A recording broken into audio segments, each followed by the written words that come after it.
एक समय की बात है, स्वर्ग की अप्सरा उर्वशी अपनी सुंदरता और नृत्य कौशल के लिए प्रसिद्ध थी। लेकिन एक दिन उसने ब्रह्मा का क्रोध झेलना पड़ा। ब्रह्मा ने उसे श्राप दिया, तुझे कुछ समय के लिए स्वर्ग छोड़कर पृथ्वी पर रहना होगा, यह तेरे कर्मों का फल है। उर्वशी ने बिना कोई विरोध किए श्राप स्वीकार किया और पृथ्वी पर आ गई। वह राजा पूर्वा के राज्य में पहुंची। राजा पूर्वा उसकी सुंदरता से प्रभावित हुए और जल्द ही दोनों एक दूसरे के प्रेम में पड़ गए। कुछ समय बाद जब राजा ने उर्वशी से विवाह का प्रस्ताव रखा तो उर्वशी ने कुछ शर्तें रखी। पहली शर्त थी कि राजा को उसकी 2 प्रिय भेड़ों की पूरी देखभाल करनी होगी।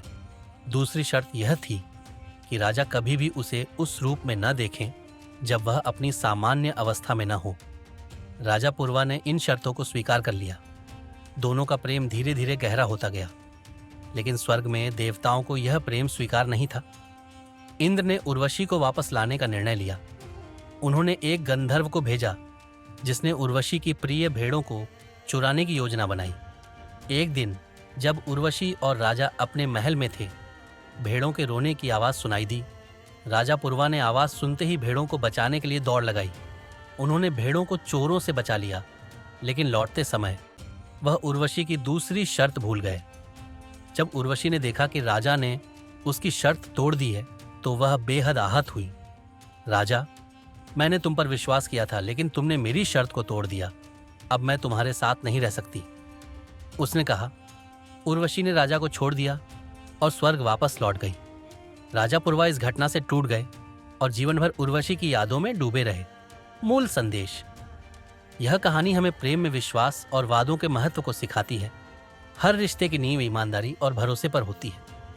पुराणों में वर्णित है कि एक अप्सरा जिसका नाम संध्या था, लेकिन ब्रह्मा के अवांछित प्रेम के कारण विनाश हो गया था।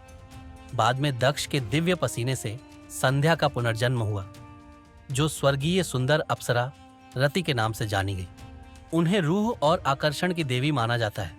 भगवान ब्रह्मा के हृदय से कामदेव की उत्पत्ति हुई थी।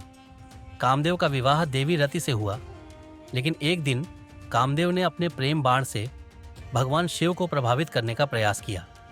इससे भगवान शिव क्रोधित हो गए और अपने तीसरे नेत्र की अग्नि से कामदेव को भस्म कर दिया। उनकी पत्नी रति ने भगवान शिव की कठोर तपस्या की। उनकी तपस्या से प्रसन्न होकर भगवान शिव ने रति को आशीर्वाद दिया और कहा कि द्वापर युग में कामदेव के साथ उनका पुनर्मिलन होगा। द्वापर युग में भगवान श्री कृष्ण और रुक्मिणी के पुत्र के रूप में कामदेव का पुनर्जन्म हुआ, जिनका नाम प्रद्युम्न था। रति उस समय मायावती के रूप में जन्मी और प्रद्युम्न से विवाह किया। इस प्रकार रति और कामदेव का पुनर्मिलन हुआ।